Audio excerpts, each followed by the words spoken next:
Voici l'Europe qui s'étend de l'Atlantique à l'Oural, tissée au fil des siècles par l'histoire, la politique et le christianisme. Les hommes y ont bâti des cathédrales, des églises, des chapelles, des monastères et des abbayes, à la croisée des arts, des sciences et des cultures. Au cours du temps, des communautés de moines et de sœurs ont incarné l'âme de ces monuments emblématiques. Aujourd'hui, ces lieux historiques sont-ils des musées ou toujours habités par des religieux? Quels sont ces hommes et ces femmes qui, au XXIe siècle, choisissent de se retirer dans les monastères? Si chaque pas est un songe et la marche une sagesse, ces voyages sont comme un pèlerinage d'aujourd'hui aux rencontres inattendues, à la découverte de monastères hors du temps, parfois majestueux, souvent inaccessibles, toujours mystérieux. Les monastères insolites, les monastères au bord de l'eau, les monastères qui se cachent au bout du monde, les monastères des souvenirs, et puis les monastères des pèlerinages.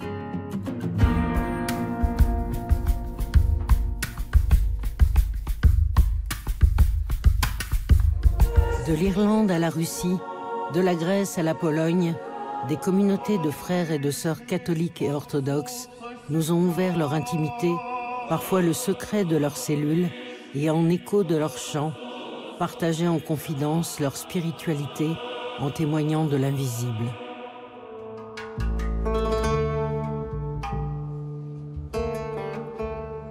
Nous sommes en Géorgie, au monastère de Saint-Nino, qui a évangélisé le pays au IVe siècle. Depuis la fin du communisme et l'indépendance de la Géorgie, une communauté de sœurs a restauré la vie spirituelle dans ce monastère. Des pèlerins de tout pays affluent pour se recueillir sur la tombe de Saint-Nino et s'immerger dans l'eau sacrée de la source qu'elle aurait découverte. J'étudiais la biophysique à l'université de Tbilissi. Pendant ma première année à la fac, j'ai lu le livre de Dostoïevski, Crime et châtiment. C'est ma grand-mère qui me l'avait prêté.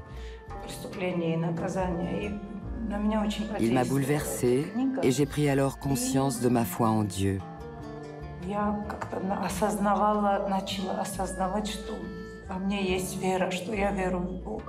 Quand ma grand-mère est décédée, je me suis mise à beaucoup réfléchir sur la mort en général, sur l'éternité. J'avais beaucoup de questions.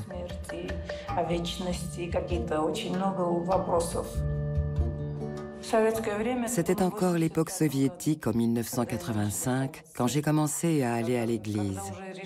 Et en 1988, j'ai pris la décision d'entrer au monastère. Mes parents n'étaient pas croyants du tout. Ma décision les a gravement tourmentés. Je n'étais pas seule à choisir cette voie. 3 de mes amis avaient également ressenti l'appel. Nos parents étaient très proches. Les 3 familles ont créé une sorte de coalition pour nous faire changer d'avis. Mais ils n'ont pas réussi.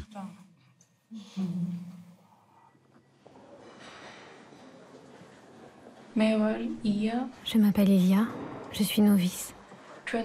Nous sommes au monastère de Saint-Nino, à Bodbé. Quand je suis arrivée pour la première fois au monastère, j'ai compris aussitôt que c'était l'endroit où je passerais le reste de ma vie.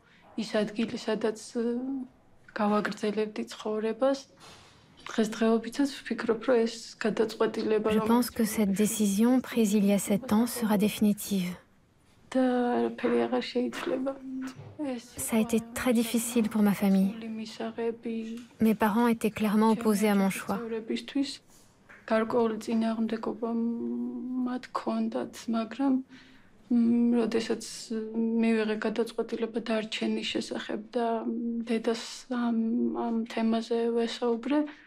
J'en ai parlé calmement à ma mère et elle m'a dit que si j'étais bien dans ce monastère, si j'étais heureuse dans cette vie, elle l'accepterait, enfin, plus ou moins.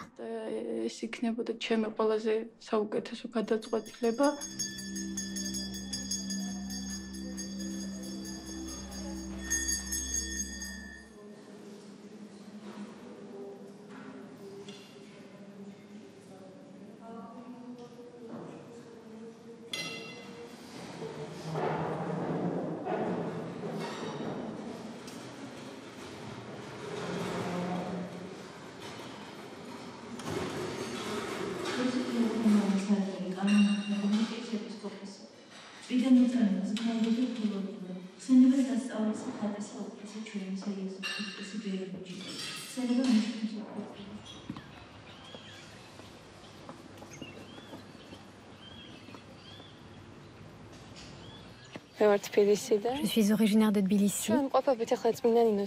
Nous nous trouvons à la source de Saint-Nino, l'un des endroits les plus importants de Géorgie, mais aussi du monde entier, parce que les pèlerins viennent ici de partout.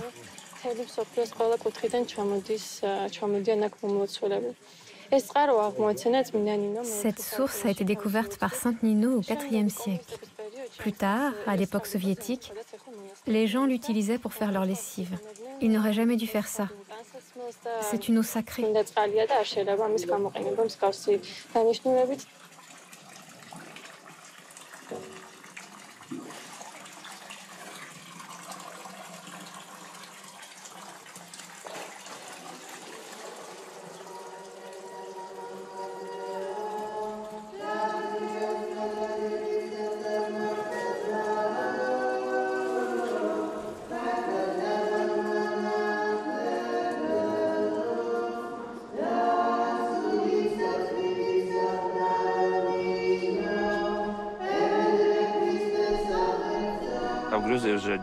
C'est la 9e fois que je me rends en Géorgie et la 3e fois que je viens ici.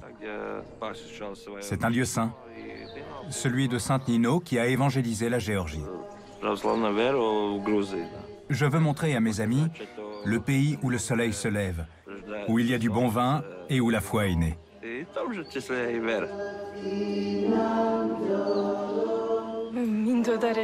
Je voulais devenir réalisatrice. Je faisais des études de cinéma. Je suis cinéphile.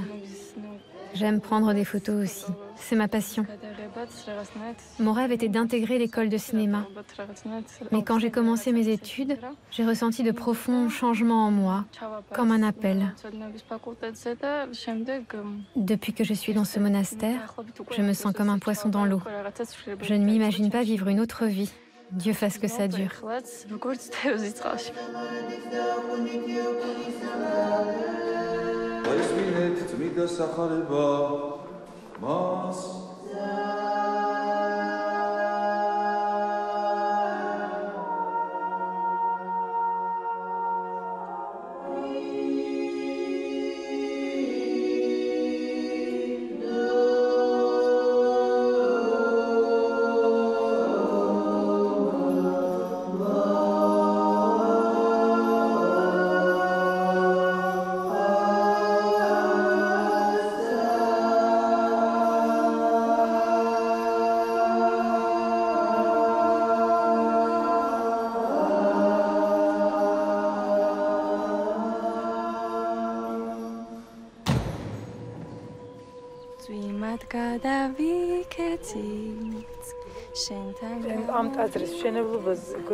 La construction de cette église nous a été offerte par un très riche donateur.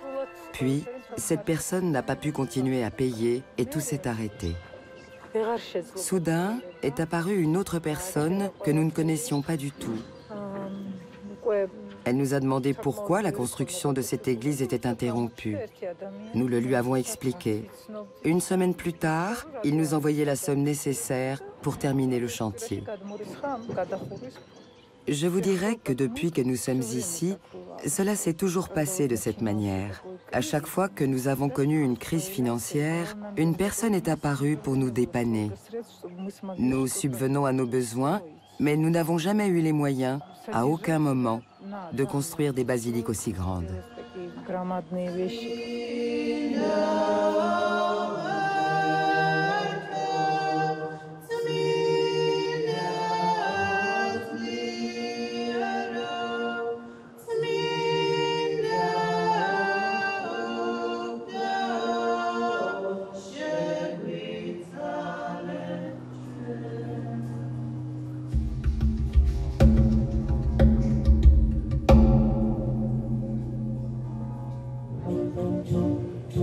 Santiago de Compostela, en Galice, la région la plus celte d'Espagne. C'est la cornemuse au pays du flamenco. Et l'inattendu est au bout du chemin des étoiles. Saint-Jacques-de-Compostelle, l'aboutissement du plus connu des pèlerinages d'Europe, avec son architecture de pierre vive qui raconte l'histoire, les légendes et les mystères depuis le IXe siècle. Compostelle et ses chemins de pèlerinage, aujourd'hui inscrits au patrimoine mondial de l'humanité. La cité de Saint-Jacques accueille tous les ans 3 millions de visiteurs et 300 000 pèlerins venus de tous les pays du monde. Aujourd'hui comme hier, suivant les étoiles, les pèlerins atteignent enfin leur destination en déposant leurs bâtons de marche et leurs sacs à dos pour vivre les dernières aventures de l'histoire de leur chemin qu'ils ont écrites à chaque pas. Et ici, les pèlerins et la ville ne font plus qu'un.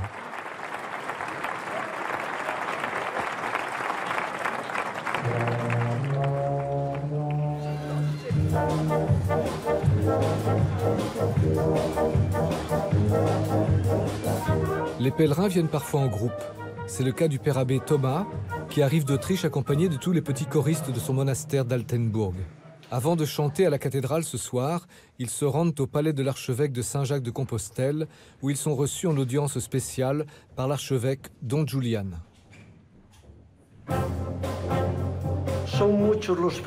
Les pèlerins qui arrivent tous les jours sont très nombreux.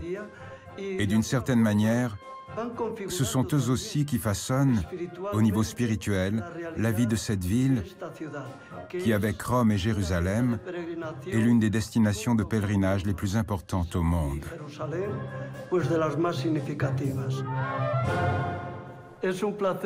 C'est un plaisir de vous avoir ici. Je me suis dit que le meilleur endroit pour vous accueillir dans cette maison était la salle du trône. C'est ici que je reçois les grandes personnalités, et vous êtes de grandes personnalités. Je vous souhaite un beau séjour ici, à Saint-Jacques de Compostelle.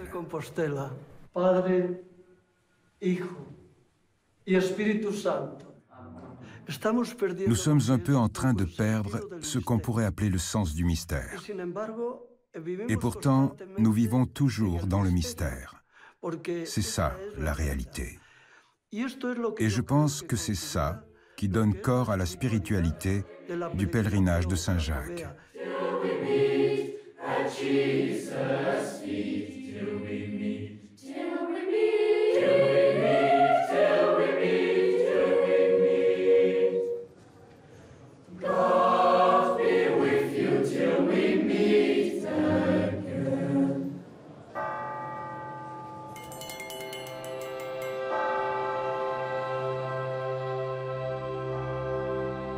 Saint-Jacques en pèlerin domine la porte sainte qui demeure toujours fermée, sauf quand la fête de Saint-Jacques, le 25 juillet, tombe un dimanche, ce qu'on appelle les années saintes de Compostelle.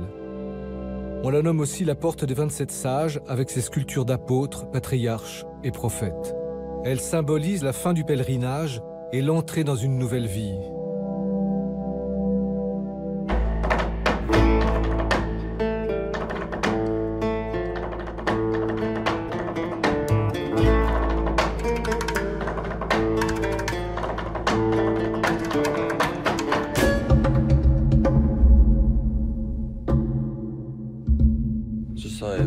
Je suis le père Léo, je suis allemand. Ma mission, et c'est comme ça que je conçois la confession, est d'aider les pèlerins qui arrivent avec un poids dans leur âme.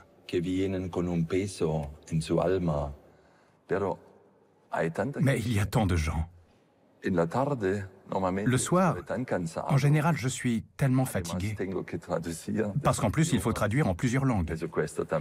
Ça aussi, ça demande de l'énergie. Mais pour moi, c'est une grande richesse et ça n'arrive jamais en Allemagne. Ça n'arrive qu'ici. Mais quand on pense à la quantité de nationalités qui se réunissent ici, je vois que Saint-Jacques unit énormément de personnes qui se rencontrent sur le chemin. Et ce sentiment de solidarité est quelque chose de très fort, que j'entends souvent dans la bouche des pèlerins. Je ne savais pas grand-chose de Santiago, juste que c'était la fin du chemin. Ce qui est bien, c'est que tu rencontres plein de gens différents. Tu apprends beaucoup. Avec tout le monde, tu donnes et tu reçois. Je suis sud-coréen. Je suis venu en vélo, pas à pied. Bilbao, Santander, Oviedo, Lugo et Santiago. Eh bien, le premier jour, on a fait 40 km et ça a été très dur. Ce camino, je fais pour ma maman. Elle est morte. Ce camino, c'est pour elle. Merci. Vous voyez ce qui se passe dans le monde, en Indonésie et partout. Dans le monde, les gens parlent de terrorisme, de menaces, etc. Mais sur le pèlerinage, c'est différent. Les gens disent « On est tous amis et on peut communiquer ». Et c'est ce message que je voulais que mon fils entende. Il y a une belle ouverture d'esprit sur le pèlerinage, qui existe toujours.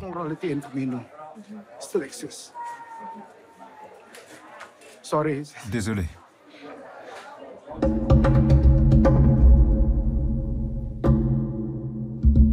C'est au début du IXe siècle qu'une pluie d'étoiles indique à l'ermite Pélage l'emplacement oublié du tombeau de l'apôtre Saint Jacques, dès lors appelé Compostella, le champ des étoiles.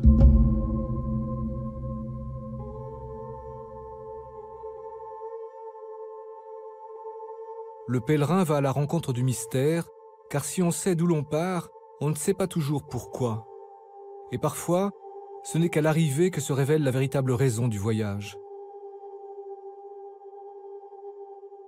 Les étapes de la route dessinent un chemin invisible en soi, car le pèlerinage est aussi un voyage intérieur. Encore l'âme dans les étoiles, de simples voyageurs, ils deviennent pèlerins en accomplissant les 3 grands rituels.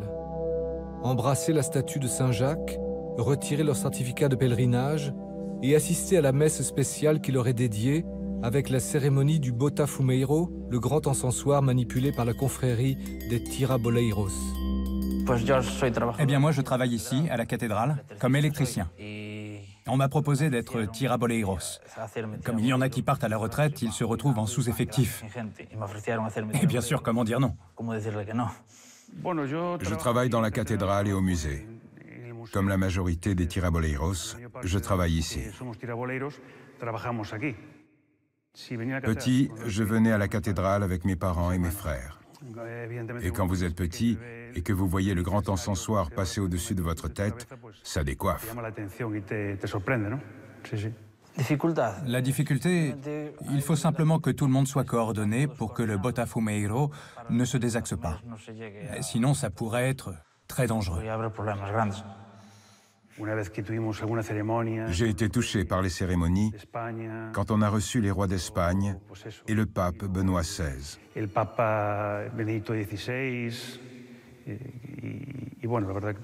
Lors de ces visites prestigieuses, et qu'on est au Botafumeiro, on ressent encore plus la joie de participer à cet acte si beau. C'est une tradition typique de la cathédrale depuis plus de 700 ans. Et ce système que nous avons actuellement sous la coupole, il existe depuis le début du XVIIe siècle. C'est quelque chose d'historique qui fait partie de la tradition de la cathédrale. Et je suis fier et heureux de perpétuer cette tradition.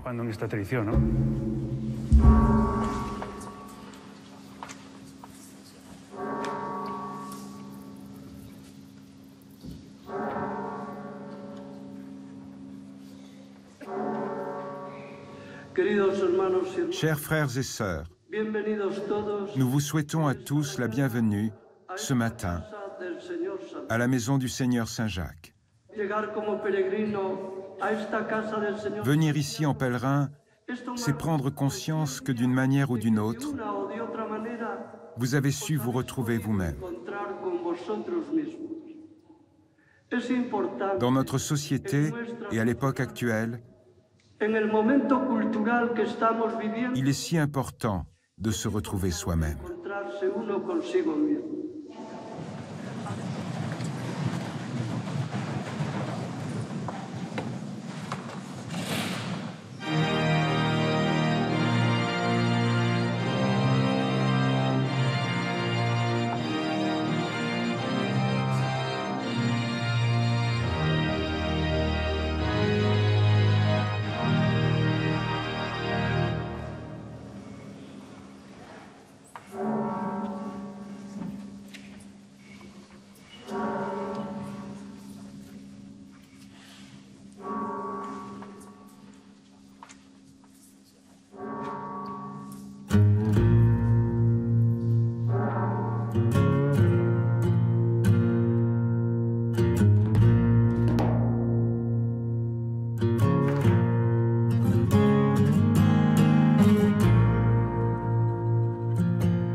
Cet été, nous avons effectué un pèlerinage avec nos petits chanteurs. Pour moi, cela a été une expérience importante de vivre Saint-Jacques.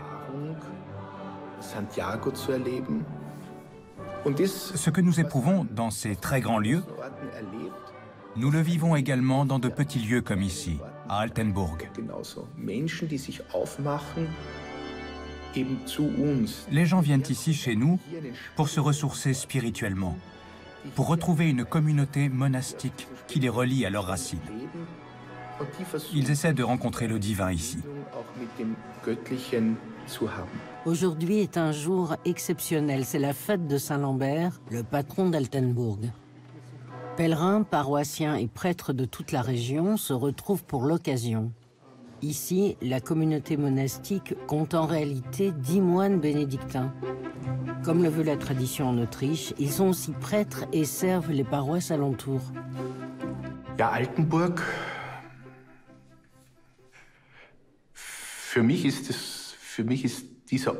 Altenburg, pour moi, ce lieu est devenu ma patrie. Ce monastère existe depuis 1144. Ce n'est pas un grand monastère. Il est petit. Il n'est pas important. Ce monastère a été détruit et reconstruit de nombreuses fois durant son histoire mouvementée. Les nazis en ont chassé les moines et les soldats soviétiques l'ont occupé et ont brûlé ses boiseries pour se chauffer. Leurs importants domaines forestiers et agricoles permettent aux moines de préserver leur indépendance financière. La plus grande partie des bénéfices va à des œuvres sociales et à l'entretien des bâtiments. Ici, à Altenburg, on a créé des pièces uniques. La bibliothèque est la plus belle de toute la Cloîtriche.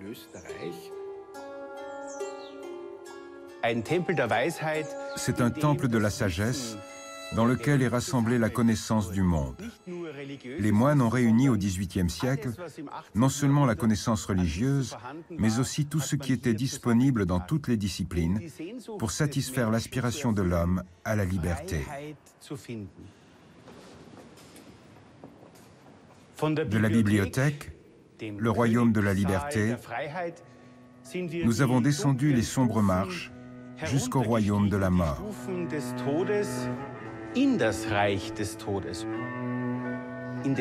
Dans les peintures au plafond, nous retrouvons la vie, pleine de lumière, de force, de fantaisie. C'est la grande confrontation entre ces escaliers sombres et les couleurs vives de cette merveilleuse salle.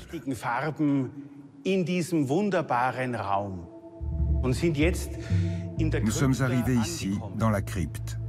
Le XVIIIe siècle a conçu cette salle comme une salle de fête de la mort. Une salle de fête de la mort. La mort n'a pas le dernier mot. C'est ce combat contre la mort qui nous permet de façonner le monde, jusqu'à aujourd'hui.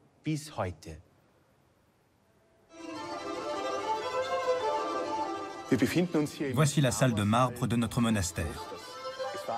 C'était la salle d'apparat où l'abbé recevait ses invités. Ici, la salle des turqueries, les salons de l'abbé, la salle d'apparat. Comme tous les monastères selon la tradition, Altenbourg se devait d'entretenir ces salles pour recevoir la famille impériale. Les moines, par contre, vivaient et continuent de vivre dans une petite partie de l'ensemble architectural.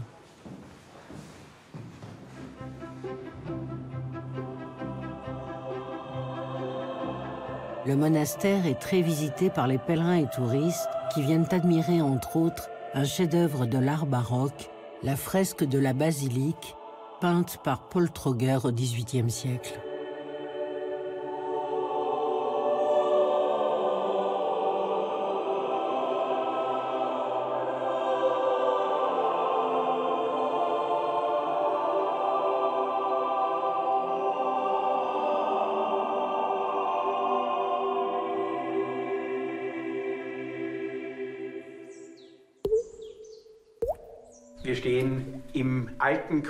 Après la guerre de 30 ans en 1648, le monastère du Moyen-Âge était détruit.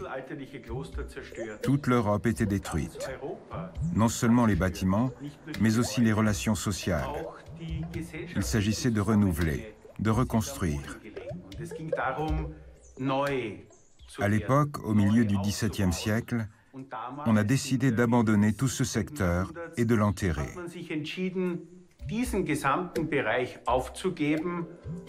Dans les années 1980, nous avons commencé à Altenbourg à déterrer ce vieux monastère.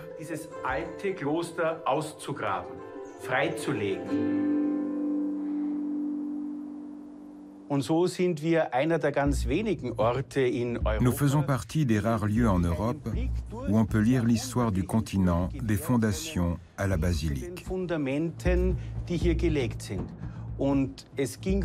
Il s'agissait depuis le début de créer de l'ordre. De l'ordre contre le chaos, de façonner un espace de vie et d'apporter la paix. La paix en Europe, la paix dans cette pièce, dans notre pays, mais aussi dans notre cœur.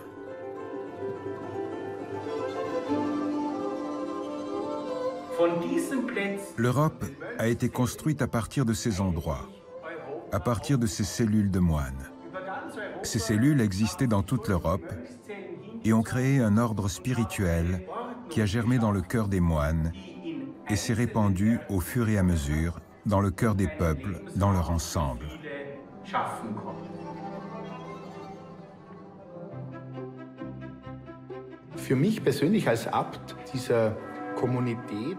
L'abbé ne doit pas régner, mais servir. Il doit se faire entendre plus par l'action que par la parole. Et toujours montrer le bon exemple. Ce n'est pas toujours facile. Je n'y arrive pas toujours. Car moi aussi, je suis humain. Mais il faut essayer, encore et encore.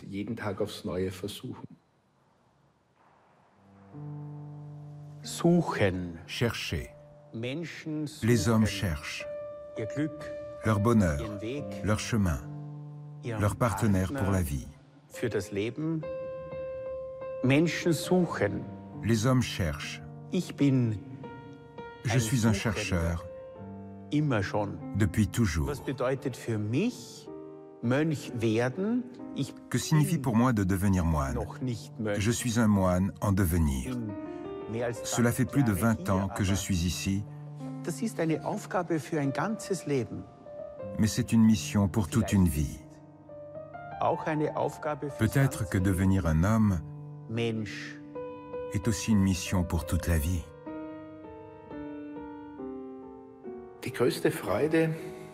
La plus grande joie que je ressens,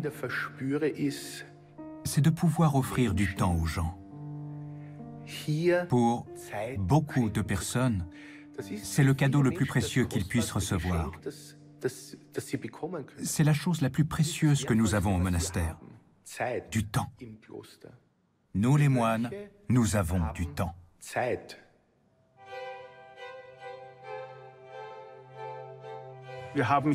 Nous sommes face à la forêt, à la rivière Kamp. Et à part le cri des animaux, le chant des oiseaux, le brame des cerfs en automne,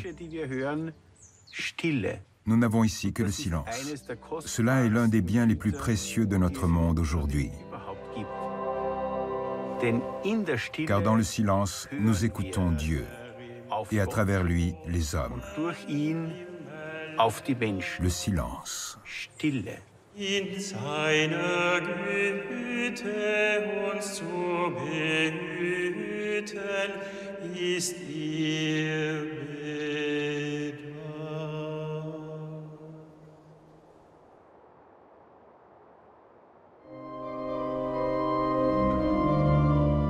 Chaque année, 4 millions de pèlerins se rendent au sanctuaire dédié à la Vierge Marie, au monastère de Jasna Góra, dans la ville de Czestochowa, au centre de la Pologne. Ce monastère a été fondé par les moines paulins au XIIIe siècle. Ces moines sont présents essentiellement en Europe de l'Est. La célèbre icône, noire et balafrée, attire des fidèles du monde entier. La Vierge Noire de Jasna Góra est à la fois la reine et la mère de la Pologne.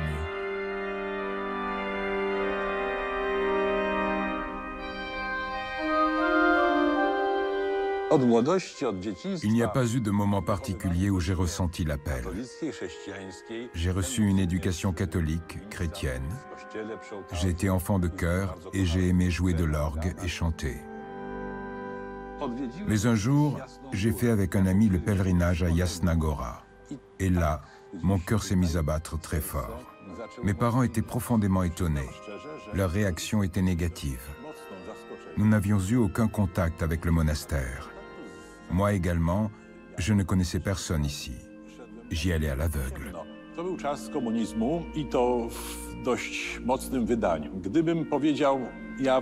Si j'avais dit ouvertement à l'école que je pensais aller au séminaire, j'aurais sûrement eu des ennuis.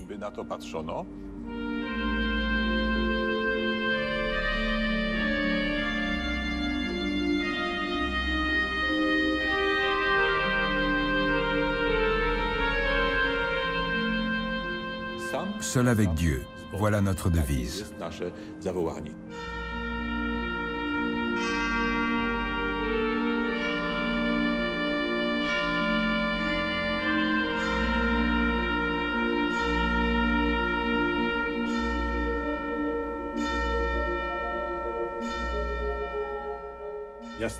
Jasna Góra est la capitale spirituelle de la Pologne, le sanctuaire majeur de notre nation. Les moines ont toujours eu à cœur de préserver la beauté de la liturgie et de la musique sacrée qui transportent les fidèles vers Dieu. Dès la fondation du monastère, les moines ont cherché à maintenir au plus haut niveau la qualité musicale de nos solistes et chorales.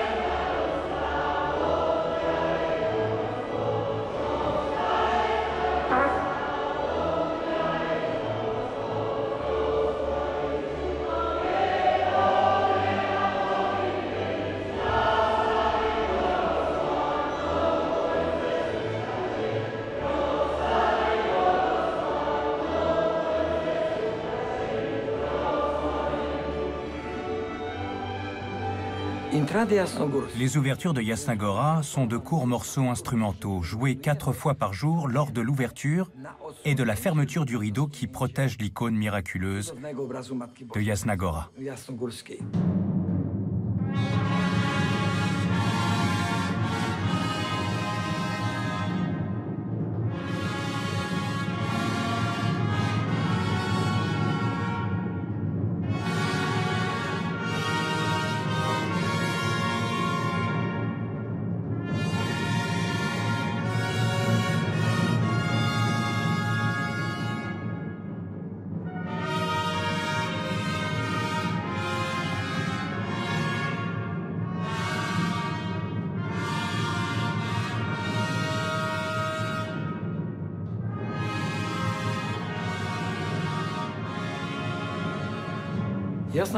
Jasna Gora est un endroit particulier pour moi et pour ma famille. Comme je l'ai dit, je suis lié au monastère et à la musique de Jasna Gora depuis plus de 40 ans, en tant que membre de l'orchestre à vent de Jasna Gora. Tous les jours, je m'agenouille devant l'icône de la Vierge, Notre-Dame de Jasna Gora, et tout ce que je fais, je le fais en son honneur.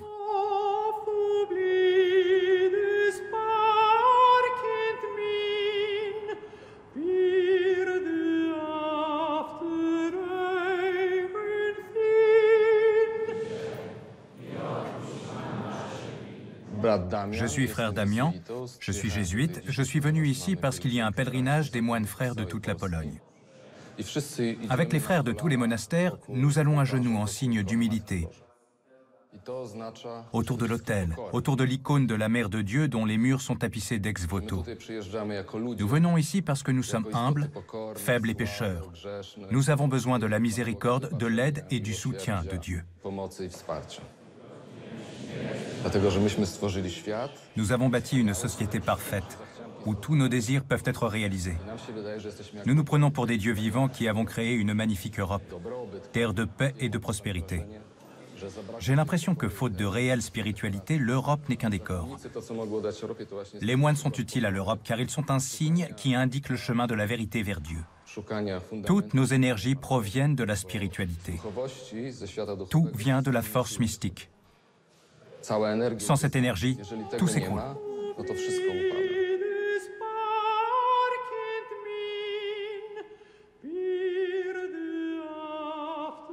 Ces ex-voto, qui tapissent les murs de la basilique, racontent les miracles attribués à la Vierge et l'amour que lui portent les Polonais.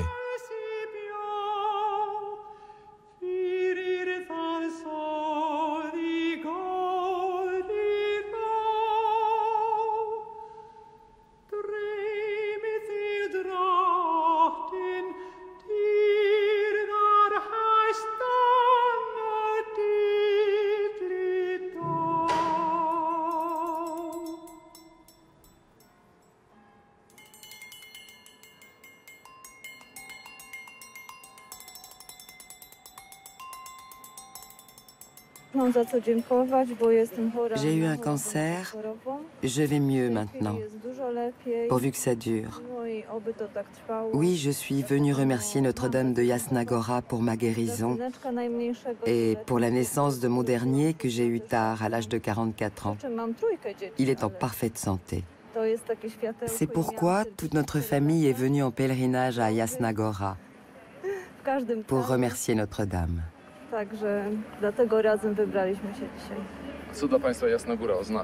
Et qu'est-ce que Jasna Gora signifie pour vous? C'est notre mère.